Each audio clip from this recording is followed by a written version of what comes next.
2023 is now called to order. If all would please arise for the Pledge of Allegiance, Board Member Gary Tripp will lead us. I pledge allegiance to the flag of the United States of America and to the republic for which it stands, one nation, under God, indivisible, with liberty and justice for all.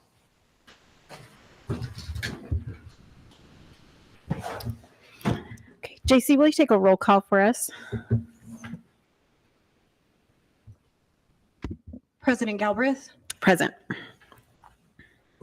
Vice President Morgan, Running a few minutes late. Secretary Scott, Present. Board Member Tripp, present. Board Member Tyler. Present. Okay, thank you. We do. Thank you. We'd like to welcome everyone out to our meeting tonight. Everyone says I'm not allowed to say that it'll be a short meeting, but I feel inside that we can do this. So we'd like to welcome everyone out. We'll go ahead and start with introductory comments by our Superintendent of Schools, Dr. Visu Cleveland. Okay, good evening. I'm sure everybody will be sad for a short meeting, so thank you all for being with us. All right. So summer has been the fastest summer I think I can ever recall. It just seems like it has just flown by. Our facility and IT projects are moving ahead. Both departments have put in a great deal of time and effort to try to get the work accomplished in a very short period of time, really now 2 months, and an awful lot to do in that period. And this is certainly one of the many challenges with a longer academic year. Certainly there are some positives. There continues to be some equipment delivery challenges, but what's most important for the board to know is that none of those are expected to be able to prevent the opening of school. We have our summer graduation coming up on July 20th. It will be here in this facility. I hope that any of you who would like to attend will do so. It's always a very nice event. We have some start dates already for the 2023-2024 school year. The new teacher orientation is scheduled for July 25th through the 28th. And that was a tremendously successful event last year. And we know that it'll continue to be to give our new teachers a chance to become more familiar with our district, with our processes and our procedures, and to make some contacts that will help them as they begin the new year. Our returning teachers report on July the 31st. We will have a convocation this year. It is also scheduled on that day. And our speaker is Stephen Michael Casada. Some of you may know him from Breaking Bad. His topic is refocus, refresh, and renew. We heard him speak at a conference, several of us did, Cabinet. It was a very inspiring presentation. Of course, you are all welcome to hear him if you would like to attend. We will have our jump start for grades 6 and 9. It will be held on August the 7th. Parents and students are strongly encouraged to participate in this event and to make the transition to a new school and grade so much easier for our students. And all of our students return on August the 3rd. The board is asked this evening to approve a JPA for the New Mexico School for the Deaf and the Rio Rancho Public School District. This contract needs to be approved every year. What I would want the board to know is that parents who have children who are hearing impaired have an opportunity to either have their children in our schools full-time, or they also have an opportunity of securing the services at the New Mexico School for the Deaf. And that's depending, of course, on the child's needs and the parents' preferences. Some parents prefer a community of the deaf in which the child is signing all of the time, and in a community of other students who are hearing impaired. And then some parents prefer it to be an integrated experience in a traditional public school setting. That decision is made in collaboration with the parents at the IEP meeting, and we have students who have chosen over the years both options. And the district and the New Mexico School for the Deaf have had a very long and cordial relationship, and we are very appreciative of that. They do provide very good services. Jerry is not with with us tonight. And so if there's any questions, I will try to answer those questions for you. Right. All right, we have another amendment to SFE and to the contract. And this amendment will request the board to set the new fixed meal costs for this school year. And this comes after a series of negotiations regarding the meal costs. And per the original contract, the concurrent consumer price index is used to aid with the negotiations. So, as you well know, food prices have increased over time, and that is taken into account. But it's not only the price of food, which is important, thank you, but also what we want in that contract. And so, at the board's direction, thank you.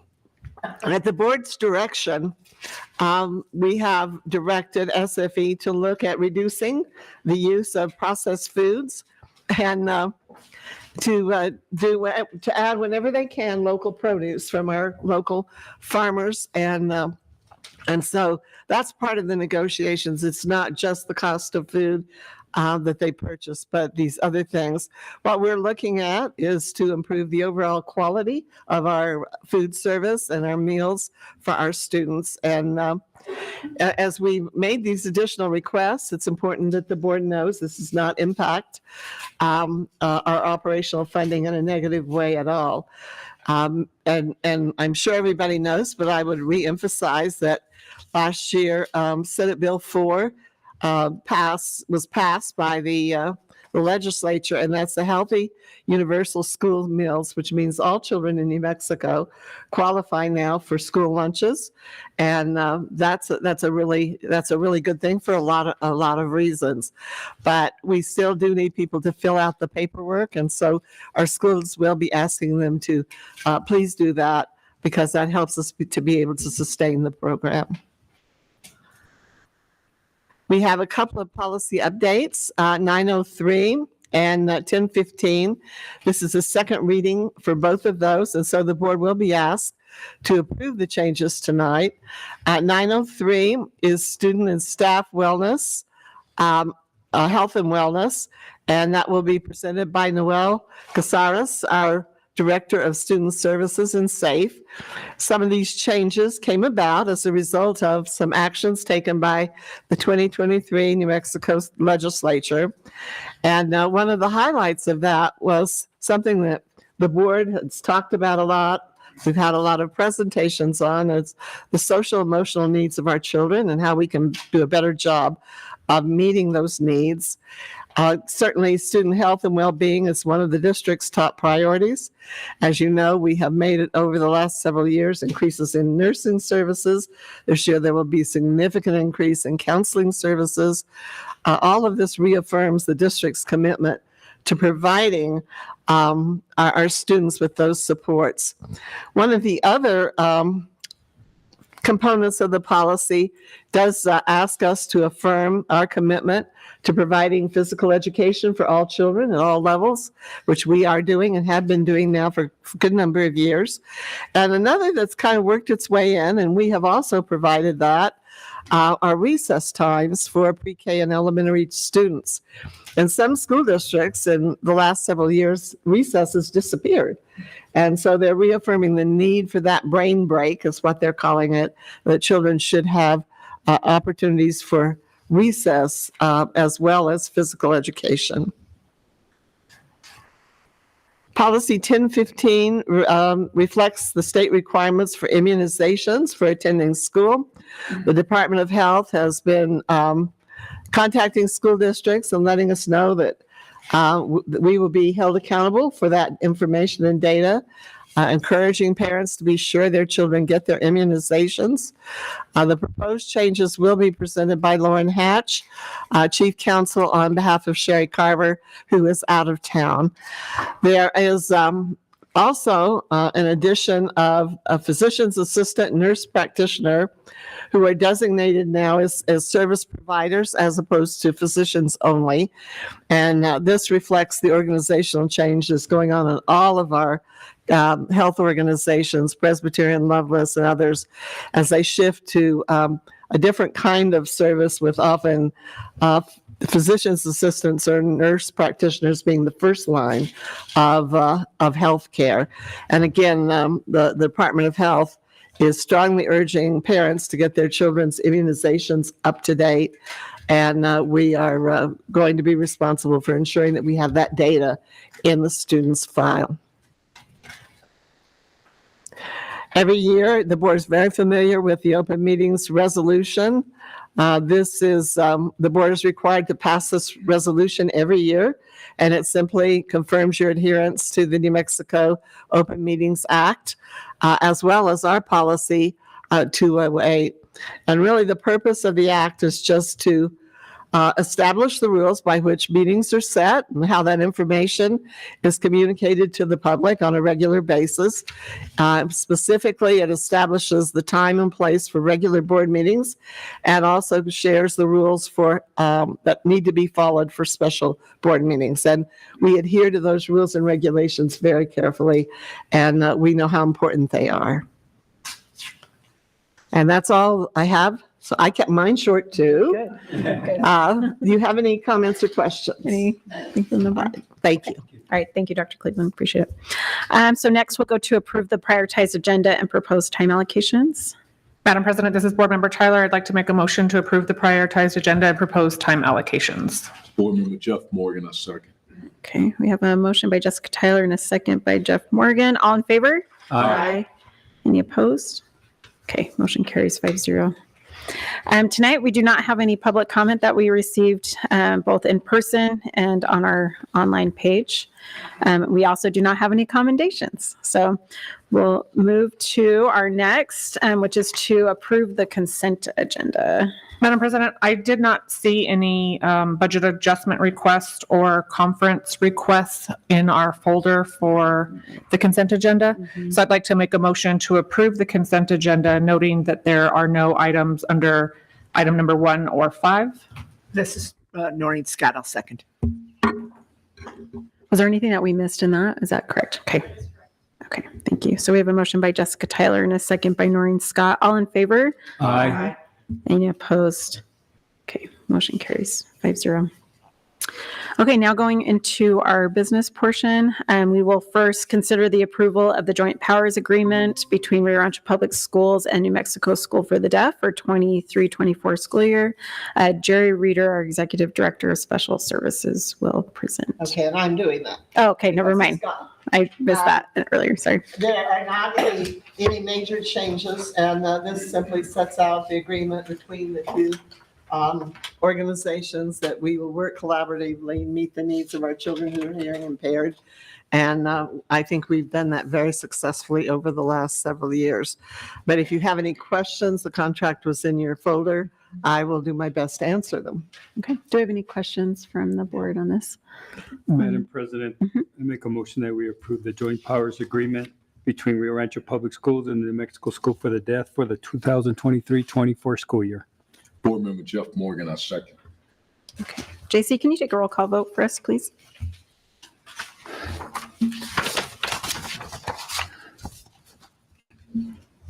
Vice President Morgan, Yes.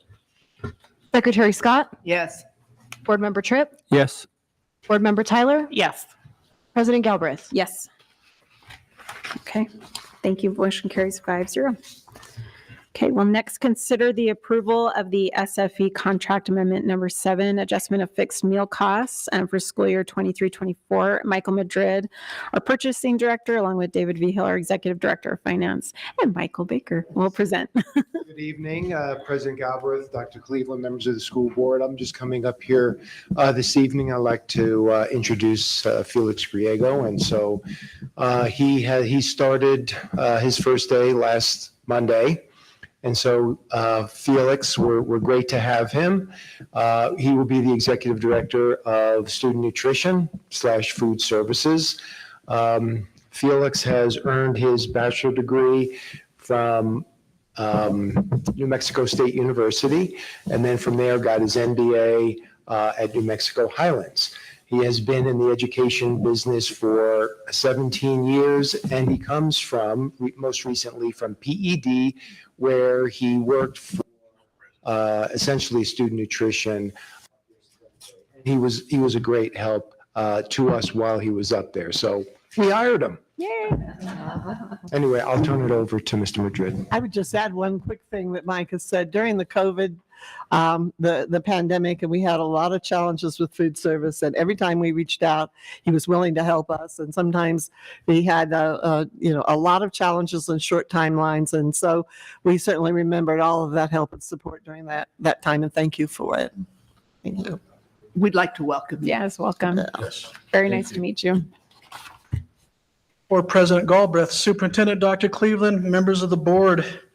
I think Dr. Cleveland did a really good giving you a preliminary overview of what this agenda item is for this afternoon. It's amendment number 7. It's to establish fixed meal costs for the upcoming school year. Excuse me, a little bit of background on the procurement. We initiated an RFP 2021-009-FIN. As a procurement method, we entered into a contract with Southwest Food Excellence back on July 1 of 2021. And we're currently under contract with SFE until June 30th of 2024. We initiated contract negotiations with Southwest Food Excellence to establish the unit meal cost for the upcoming school year 22-23/2024. Part of the contract negotiations talks about us utilizing the current CPI. The current CPI is 8.7%. We took that into consideration when we were establishing the unit meal costs. And we also took into consideration the overall quality of the food. We wanted to transition from processed foods and establish more of a scratch cooking and higher quality of products being served as part of the meals. Some of the examples as we're transitioning to whole muscle chicken and then higher quality of meats.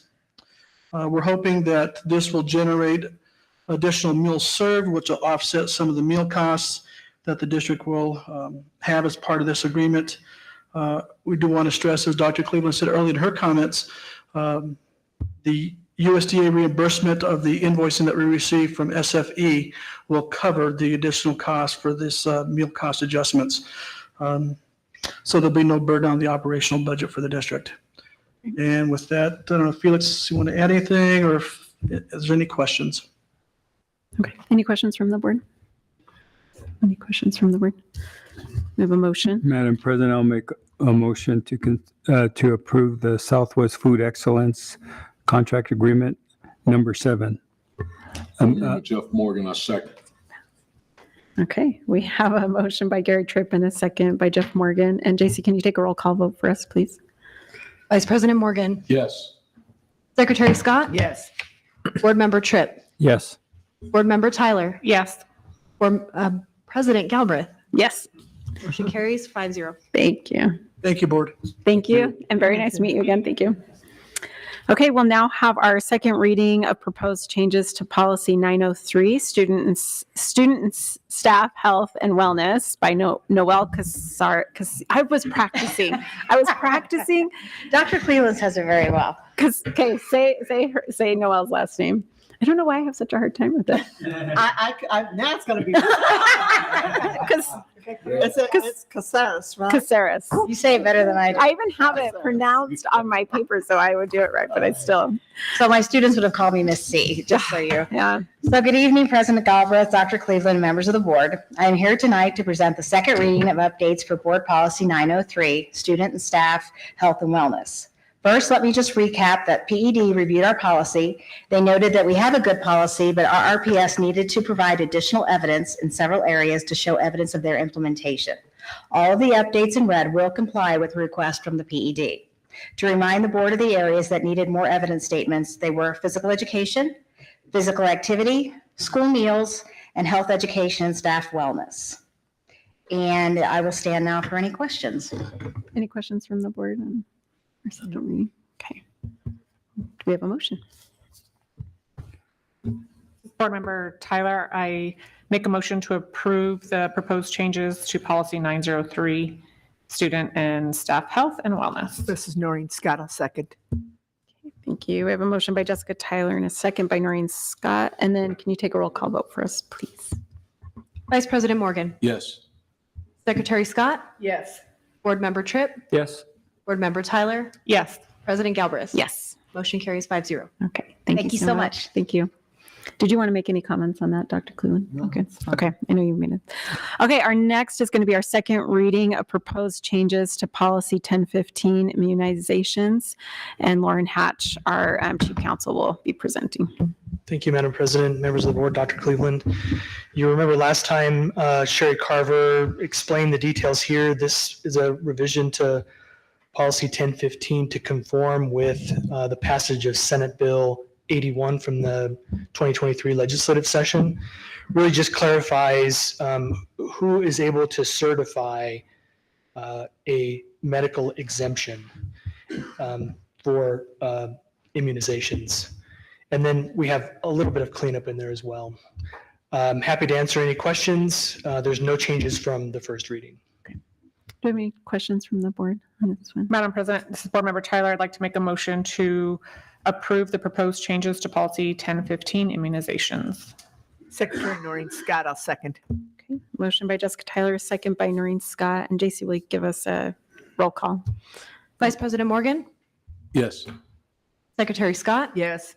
Board Member Tripp. Yes. Board Member Tyler. Yes. President Galbraith. Yes. Motion carries 5-0. Thank you. Our next is to consider the adoption of Resolution 23001, the open meetings resolution. And once again, Lauren Hatch will present. Thank you, Madam President. Resolution 23001 is the annual approval of the board or adoption of the board of what is the reasonable notice before a public meeting can be held.